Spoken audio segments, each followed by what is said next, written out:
News देख रहे हैं आप। मैं हूं आपके साथ नेहा वाली और वक्त हो चला है उत्तर प्रदेश की अहम खबरों का। प्रधानमंत्री नरेंद्र मोदी शनिवार को प्रधान न्यायाधीश एनवी रमन की मौजूदगी में मुख्यमंत्रियों और उच्च न्यायालयों के मुख्य न्यायाधीशों के संयुक्त सम्मेलन के उद्घाटन सत्र में हिस्सा लेंगे। आपको बता दें कि इस सम्मेलन में यूपी के सीएम योगी आदित्यनाथ भी शामिल होंगे। ये भी बताते चले कि प्रधानमंत्री कार्यालय ने एक बयान जारी कर शुक्रवार को ये जानकारी दी और उसके बाद उनके मुताबिक राजधानी दिल्ली समेत उन विज्ञान भवन में आयोजित होने वाले इस सम्मेलन को प्रधानमंत्री संबोधित भी करेंगे। ये सम्मेलन 6 साल बाद हो रहा है और इससे पहले 2016 में ये सम्मेलन हुआ था। तो आपको बता दें कि करीब करीब ये जो सम्मेलन है वो 6 साल बाद हो रहा है, यानी इससे पहले 2016 में ये सम्मेलन हुआ था और उसके 6 साल बाद अब 2022 में ये सम्मेलन हो रहा है, जिसे प्रधानमंत्री नरेंद्र मोदी संबोधित करेंगे और साथ ही साथ इसमें योगी आदित्यनाथ भी शामिल होंगे।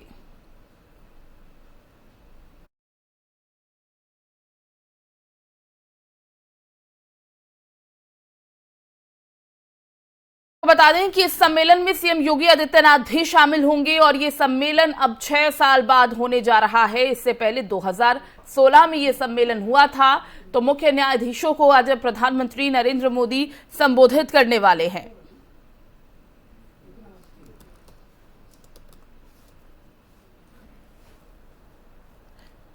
और सम्मेलन में सीएम योगी आदित्यनाथ भी शामिल होंगे। प्रधानमंत्री नरेंद्र मोदी सम्मेलन को संबोधित करेंगे और जैसा कि मैंने पहले भी बताया कि करीब 6 साल बाद ये सम्मेलन जिसका आयोजन किया जा रहा है, 2016 में इससे पहले इसका आयोजन हुआ था और मुख्य न्यायाधीशों को इसमें वो संबोधित करने वाले हैं।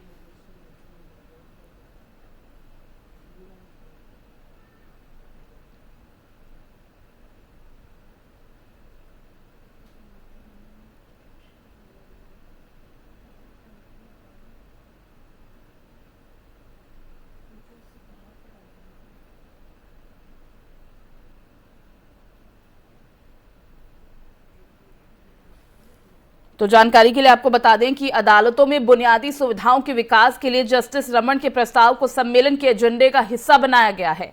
सूत्रों के मुताबिक न्यायिक रीतियों को भरने, लंबित मामलों, कानूनी सहायता सेवाओं और भविष्य के प्रारूप और ई अदालत चरण 3 जैसे विषय भी इस एजेंडे के शीर्ष पर रखे गए हैं। जस्टिस रमन और केंद्रीय कानून मंत्री किरेन रिजिजू भी दिन भर चलने वाले कार्यक्रम के उद्घाटन सत्र को संबोधित करेंगे। प्रधानमंत्री भी नरेंद्र मोदी भी इसे संबोधित करेंगे और इसी के साथ जस्टिस रमन और केंद्रीय कानून मंत्री किरेन रिजिजू भी दिन भर चलने वाले इस कार्यक्रम के उद्घाटन सत्र को संबोधित करेंगे।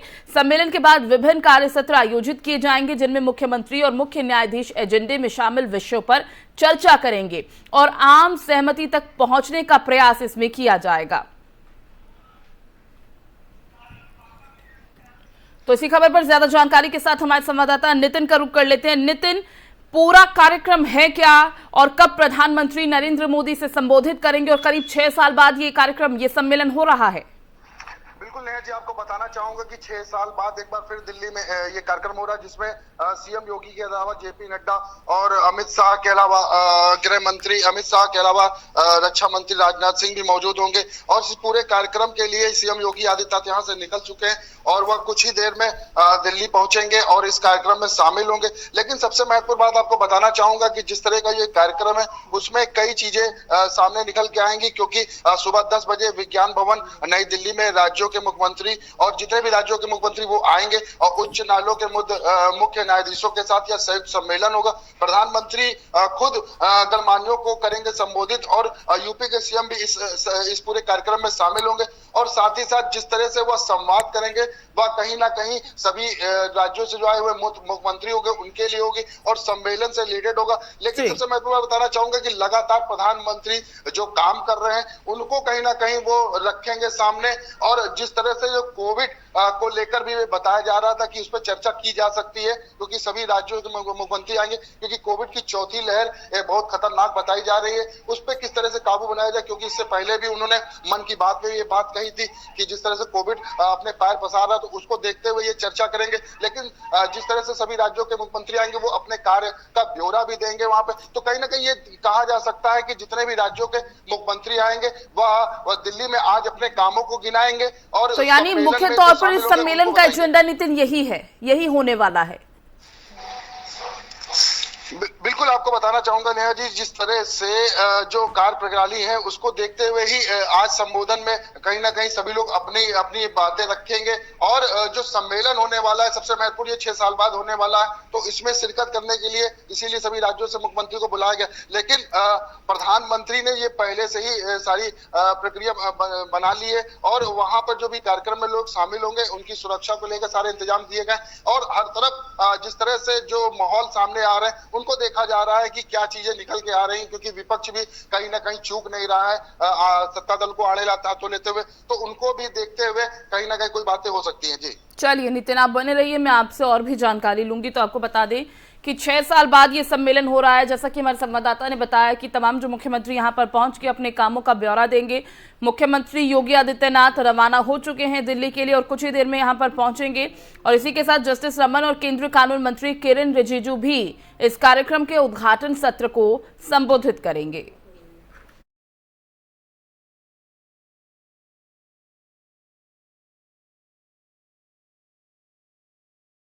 बढ़ते आगे, यूपी में मायावती के प्रधानमंत्री बनने की इच्छा जाहिर करने के बाद यूपी में सियासत अब तेज हो गई है। पहले इस पर सपा प्रमुख अखिलेश यादव का बयान आया था, तो वहीं अब साक्षी महाराज ने इस पर बयान देते हुए कहा कि आज अगर मायावती जिंदा हैं तो बीजेपी के ही कारण है, नहीं तो समाजवादी पार्टी कब की उन्हें मार डालती। बताते चले कि इससे पहले मायावती ने कहा था कि वो यूपी की मुख्यमंत्री और देश की प्रधानमंत्री बनने का सपना देख सकती हैं, लेकिन देश का राष्ट्रपति बनने का सपना कभी नहीं देख सकती। जिसके बाद ये पूरी चर्चा अब और तेज हो गई है। अब इस मामले में पहली बार बीजेपी के किसी बड़े नेता का बयान सामने आया है। नितिन लगातार हमारे साथ बने हुए हैं। नितिन, साक्षी महाराज के इस तरह के बयान को हम कैसे देखें? मायावती को वो कह रहे हैं कि बीजेपी के राज में बस वो जिंदा है, वरना सपा कब से उन्हें मरवा डालती। बिल्कुल आपको बताना चाहूंगा नेहा जी, जिस तरह से मायावती जिंदा है तो वह भाजपा के कारण जिंदा है। यह कहना साक्षी महाराज का, साक्षी महाराज ने सीतापुर में जो बोला है वो भाजपा नहीं होती तो सपा उनको खा गई होती, ऐसा उन्होंने सपा और बसपा पे उन्होंने हमला बोला। और साथ में ये भी कहा कि बसपा सुप्रीमो मायावती के प्रधानमंत्री व मुख्यमंत्री बनने के बयान पर पलटवार किया है। उन्होंने कहा कि साक्षी महाराज ने जो कहा है वो कहा है कि लोग नारी शक्ति का सम्मान करते हैं। उन्होंने कहा कि आज मायावती इस दुनिया में जिंदा है तो वह भाजपा के कारण जिंदा है, नहीं तो वह समाजवादी पार्टी को उनको खा गई होती। अब वो कुछ भी बनना चाहे तो हमारी शुभकामनाएं उनके साथ है। भाजपा साक्षी महाराज ने यह भी कहा है कि हमारी पार्टी और हम लोग भी मायावती का सहयोग करना चाहते हैं, जितना सम्मान कर सकते हैं करेंगे, लेकिन सोच तो व्यक्ति की अपनी है। अपने सपने भी अच्छे देखने चाहिए, वह खुद समझदार है। उन्होंने 2022 के चुनाव में खुलेआम कहा था कि समाजवादी पार्टी से हमारी लड़ाई है, बीजेपी से नहीं है। जहां हमारी पार्टी नहीं जीत रही है वहां भाजपा को वोट देना चाहिए। इसके लिए हम उनको धन्यवाद कहना चाहते हैं। और इसी मामले को लेकर उन्होंने ये भी कहा है कि मोदी और योगी के शासनकाल में न्याय सभी को मिल रहा है, तुष्टीकरण किसी का नहीं हो रहा है, न्याय का तकादा है। अगर उनको इसमें जायती दिखाई दे रही है तो उसमें उपचार हमारा और हमारी सरकार के पास नहीं है। उन्होंने ये भी कहा है कि कुछ गलत किया जा रहा है, उनको कानून का दरवाजा खटकाना चाहिए, न्यायालय पर विश्वास करना चाहिए। साक्षी महाराज ने यह भी कहा लाउड स्पीकर की आवाज को लेकर भी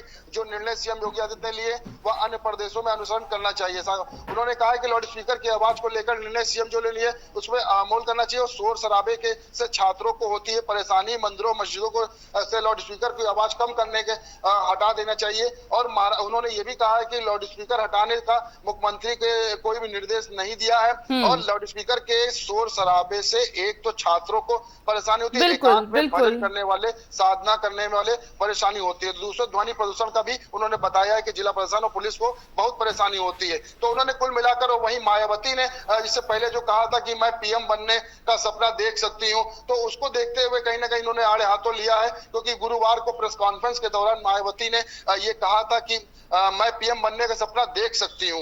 बता दें कि पूर्व मुख्यमंत्री बीएसपी राष्ट्रीय अध्यक्ष मायावती ने गुरुवार को प्रेस कॉन्फ्रेंस करते हुए ये बताया था कि जिस तरह से अखिलेश यादव विदेश भागने की फिराक में लगे हुए हैं, बीएसपी मायावती का कहना है कि सपा के नेता मुझे राष्ट्रपति बनाने का सपना देख रहे हैं, क्योंकि इससे उनका कहीं ना कहीं सीएम बनने का रास्ता साफ हो जाएगा। तो ये सपा पर उन्होंने बोला है, लेकिन मैं पीएम और यूपी के फिर से सीएम बनने का सपना देख सकती हूँ, लेकिन राष्ट्रपति बनने का सपना नहीं देखती हूँ। तो मायावती ने सीधे तौर पर यह निशाना साधा था। और मुस्लिम और कमजोर वर्ग पर हो रहे जुल्म के लिए सपा प्रमुख जिम्मेदार है। सपा के लोग अभी भी अफवाह फैलाने में से बाज नहीं आ रहे। अब तो घिनौनी राजनीति बंद करनी चाहिए, ये इन्होंने आरोप लगाया था। इसको देखते हुए साक्षी महाराज ने सीतापुर में पलटवार किया। जी ठीक है, चलिए बहुत बहुत शुक्रिया नितिन इस तमाम जानकारी के लिए।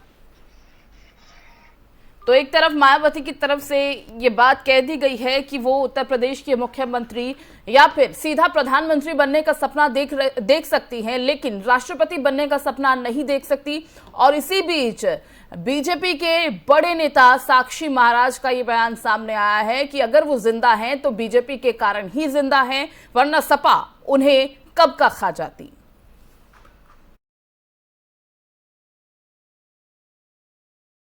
और वहीं शनिवार को आजम खान से ओम प्रकाश राजभर सीतापुर जेल में मिलने जाएंगे। आपको बता दें कि राजभर ईद से पहले आजम खान से मिलेंगे और उनके साथ मऊ के विधायक अब्बास अंसारी भी मिलने जाएंगे।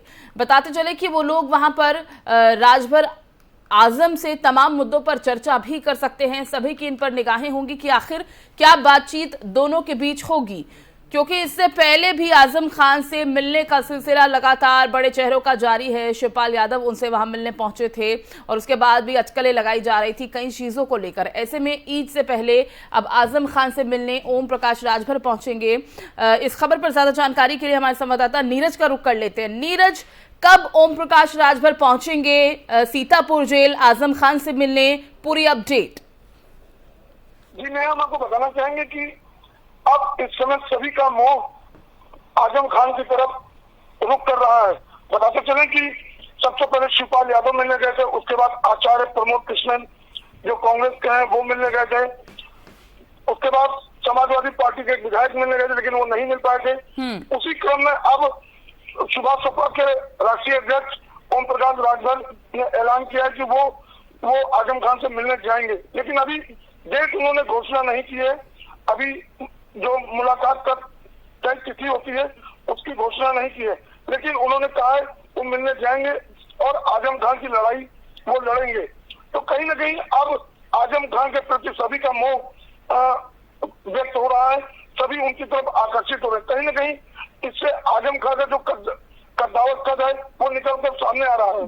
जी नीरज, आखिर किस रणनीति के तहत ओम प्रकाश राजभर जो है वो आजम खान से मिलना चाह रहे हैं, या फिर क्या अहम मुद्दे रह सकते हैं जिन पर उन्हें लगता है कि जेल जाकर मुलाकात करनी चाहिए और बातचीत करनी चाहिए?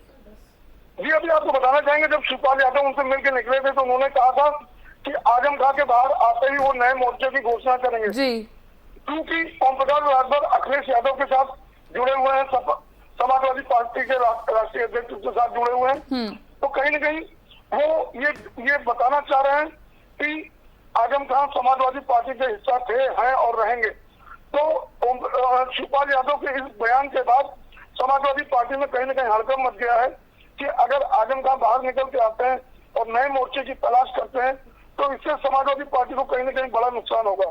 जी ठीक है नीरज, बहुत बहुत शुक्रिया इस तमाम जानकारी के लिए। तो कहीं ना कहीं सपा को इस बात का अंदेशा है कि ऐसा कुछ हो सकता है, क्योंकि जिस तरह से शिवपाल यादव अब अपने स्वर मुखर कर रहे हैं, आजम खान से मिलने मुलाकात करने वो पहुंचे थे जेल में और उन्होंने कहा था एक अलग मोर्चे की शुरुआत भी वो करेंगे। तो ऐसे में अब समाजवादी पार्टी की मुश्किलें बढ़ती नजर आ रही हैं, जिसके चलते अब कहा जा सकता है कि ओम प्रकाश राजभर भी सीतापुर जेल जाएंगे आजम खान से मुलाकात करने।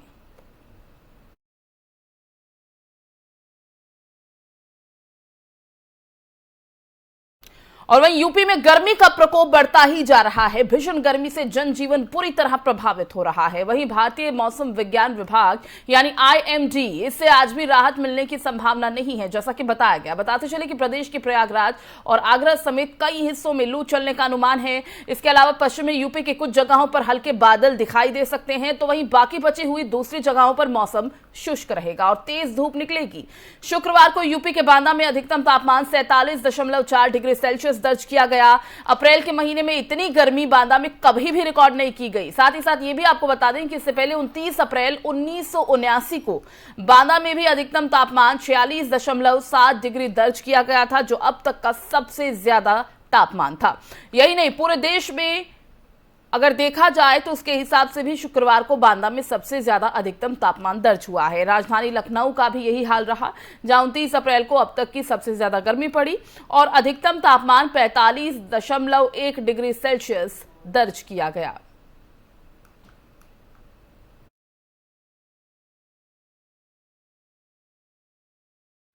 अभी 2 दिन पहले ही नोएडा के एक मॉल में एक युवक की पीट कर हत्या कर दी गई थी। अब गाजियाबाद में महज 30 रुपए के लिए एक युवक की लोहे की रॉड और ईंट से पीट कर हत्या कर दी गई है। युवक का कसूर बस इतना था कि उसने 3 लोगों को शिकंजी दी थी और उससे पैसे मांग लिए थे, जिसके बाद उन 3 सिरफिरे दबंगों ने उस युवक की पीट कर हत्या कर दी। युवक के घर पर कोहराम मचा है। लोग रो कर, परिवार वालों का बुरा हाल है, क्योंकि परिवार में उनकी पत्नी और एक 9 साल का बेटा है। परिवार में अकेला यही कमाने वाला शख्स था। सोचने वाली बात है कि महज 3 ग्लास शिकंजी की कीमत युवक की जान से ज्यादा निकली। लगातार लोगों में गुस्सा बढ़ रहा है और किस तरह की वारदातें सामने आ रही हैं, ये किसी से छुपी नहीं है। सवाल पुलिस पर भी खड़े हो रहे हैं कि जब वो आरोपियों को जानती है तो अब तक उनकी गिरफ्तारी क्यों नहीं हुई है, क्योंकि ऐसे मामलों में अक्सर देखा गया है कि पुलिस की लापरवाही सामने आती है।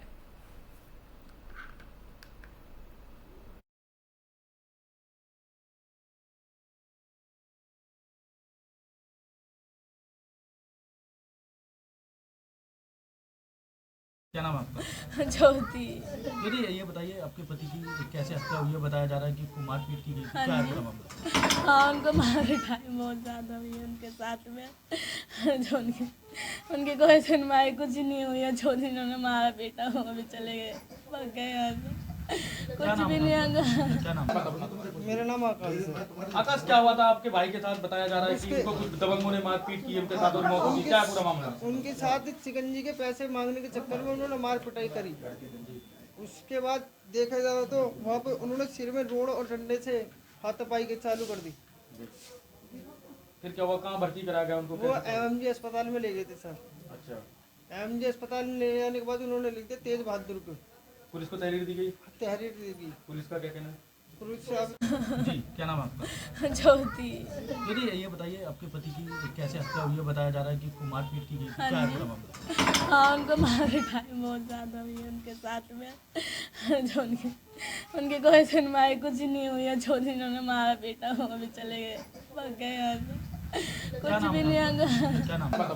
मेरा नाम आकाश है। आकाश, क्या हुआ था आपके भाई के साथ? बताया जा रहा है कि उनको कुछ दबंगों ने मारपीट की, उनके साथ और मौत हो गई। क्या है पूरा मामला? उनके साथ शिकंजी के पैसे मांगने के चक्कर में उन्होंने मार पिटाई करी। उसके बाद देखा जाए तो वहाँ पे उन्होंने सिर में रोड और डंडे से हाथापाई के चालू कर दी। फिर क्या हुआ? कहाँ भर्ती कराया गया उनको? वो MG अस्पताल में ले गए थे सर। अच्छा। MG अस्पताल में ले जाने के बाद उन्होंने लिख दिया तेज बहादुर को। पुलिस को तहरीर दी गई? तहरीर दी गई। पुलिस का क्या कहना है? पुलिस तो मृतक के भाई को भी आप सुन रहे थे। परिवार वालों का रो कर बुरा हाल है। मृतक की पत्नी का रो कर बुरा हाल है। मृतक अपने पीछे अपनी पत्नी और 9 साल के बेटे को छोड़ गया है और दबंगों ने किस तरह से बुरी तरह पीट कर युवक की जान ले ली महज 30 रुपए के चलते। 30 रुपए के 3 ग्लास शिकंजी के दिए, जिसके पैसे मांगने के चलते पूरी तरह से उसे रॉड से पीटा गया। उसके बाद उसकी इतनी पिटाई की गई कि उसकी जान चली गई। और आप देखिए कि किस तरह से मानवता को शर्मसार कर देने वाला ये मामला है कि जिस समाज में हम रहते हैं वहां पर आज हम सुरक्षित ही नहीं। महज 10, 20 या 30 रुपए के चलते किसी की जान लेना आज कितना आसान हो गया है। इसी खबर पर गाजियाबाद से हमारे संवाददाता नितिन का रुख कर लेते हैं। नितिन, पूरे मामले को देखते हुए अभी क्या आपके पास ताजा अपडेट है? जो आरोपी हैं क्या उनकी गिरफ्तारी अभी तक हो पाई या नहीं? हाँ बिल्कुल, हम कल भी बता चुके हैं कि उसमें जो पुलिस का जो बयान आया है, पुलिस के कहने के मुताबिक अगर हम बात करें तो जो बॉबी नाम का जो मुख्य आरोपी बताया जा रहा है, पुलिस ने उसको गिरफ्तार कर लिया गया है और उसकी जांच पड़ताल के उसके आधार पर उससे पूछताछ की जा रही है। पूछताछ के आधार पर जो 2 और अज्ञात लोग हैं उनकी भी जांच पड़ताल की जा रही है। पुलिस का साफ तौर पर कहना है कि किसी भी प्रकार की कोई भी लापरवाही नहीं बरती जाएगी और जो अपराधी हैं पूरे इस मामले में उनको सख्त से सख्त कार्रवाई की जाएगी, क्योंकि जिस तरीके से एक मानवता को शर्मसार कर देने वाला जो मामला गाजियाबाद से आया है, कहीं ना कहीं ये एक मानवता को झंझोर करके रखने वाला मामला है। मात्र 30 रुपए के लिए एक व्यक्ति को मौत के घाट उतार दिया जाता है, क्योंकि अगर उसको बेरहमी से पीटा जाता है, जब तक जो आरोपी मतलब जो पिटने वाला व्यक्ति था, जो शिकंजी वाला था, उसको इस तरीके से पीटा जाता है कि जब तक वो रोड पर लहूलुहान होकर गिर नहीं जाता है तब तक उसको पीटते रहते हैं। अब बताया बाद में जो पुलिस का बयान आया है, पुलिस ने जब शुरुआती जब व्यक्ति का पोस्टमार्टम होता है, जो मृतक गौरव कश्यप है, उसका पोस्टमार्टम के बाद जब जो उनका शव है वो घर पहुंचता है, उसके बाद पुलिस मौके से उसके शव को लेकर सीधा मुख्याग्नि जहाँ पे शमशान घाट था वहां पर लेकर पहुंची है और अंत्येष्टि के पहुंचने के बाद में उसके बाद जो पुलिस का बयान है, पुलिस के बयान के मुताबिक अगर हम बात करें तो गाजियाबाद की जो पुलिस है, थाना इंद्रापुर नगर में जो शिकंजी पूरे पैसे को लेकर जो पूरा विवाद हुआ था, पुलिस ने उसमें एक नया मोड़ आया है। उसके बाद एक पूरी तरीके से एक जांच के बाद पूरा एक अपना बयान रखा है। पुलिस ने बताया कि जो विवाद हुआ था वो ई रिक्शा जो था उस पर लटक कर शिकंजी के पैसे मांगने को लेकर पूरा विवाद हुआ था। उसके बाद में जब वो पैसे मांग रहा था ई रिक्शे पर लटक कर, तो ई रिक्शा जो था, जब जो व्यक्ति थे, जो तीनों संदिग्ध लोग थे और जो आरोपी थे, उन्होंने जब रिक्शे को आगे बढ़ाने की कोशिश की तो रिक्शा जो था वो पलट गया। पलटने की वजह से जो मृतक गौरव थे वो रिक्शा उनके ऊपर पलटा है, जिसके बाद उनकी मौत हुई है। तो पुलिस का आप साफ तौर पर कहना है कि जो मारपीट हुई थी वो शुरुआती मारपीट इतनी भयानक नहीं हुई थी कि जिसकी वजह से उनकी मौत का कारण बन चुके। तो पुलिस का साफ तौर पर यही कहना है कि जो ई रिक्शा पलटने की वजह से उनके सर पर गहरी चोट लगने के बाद वो पूरी तरीके से घायल हुए, जिनको अनंतनाग में नजदीकी अस्पताल में भर्ती कराया गया, जहां पर इलाज के दौरान उनकी मौत हो गई थी। जी चलिए नितिन, बहुत बहुत शुक्रिया आपका इस तमाम जानकारी के लिए। तो इससे आप अंदाजा लगा सकते हैं कि आज इंसान की जान की कीमत क्या है। महज 10, 20 या 30 रुपए के चलते एक युवक की जान ले ली गई और मानवता को शर्मसार कर देने वाला ये मामला।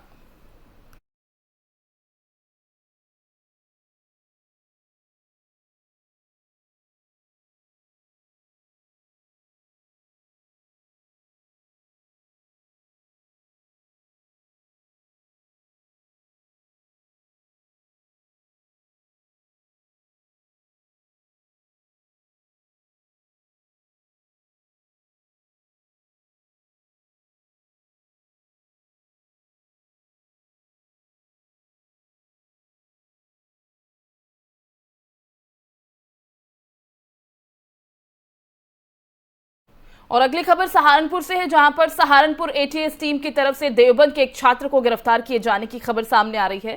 एटीएस की तरफ से एक छात्र को गिरफ्तार किया गया। बताया जा रहा है कि बांग्लादेशी फर्जी दस्तावेजों के जरिए देवबंद में पढ़ाई कर रहा था। वहीं बीते कल एटीएस ने फर्जी दस्तावेज भी बरामद किए। ये भी बता दें कि 2015 से वो देवबंद में फर्जी कागजों के जरिए रह रहा था। गिरफ्तार किए गए छात्र का नाम तलहा तारुकदार बिन फारूक बताया गया है। आपको बता दें कि एटीएस टीम को इसमें बड़ी सफलता मिली है, क्योंकि कहीं ना कहीं फर्जी दस्तावेजों के जरिए अभी तक यहां पर रह रहा था और पढ़ाई कर रहा था।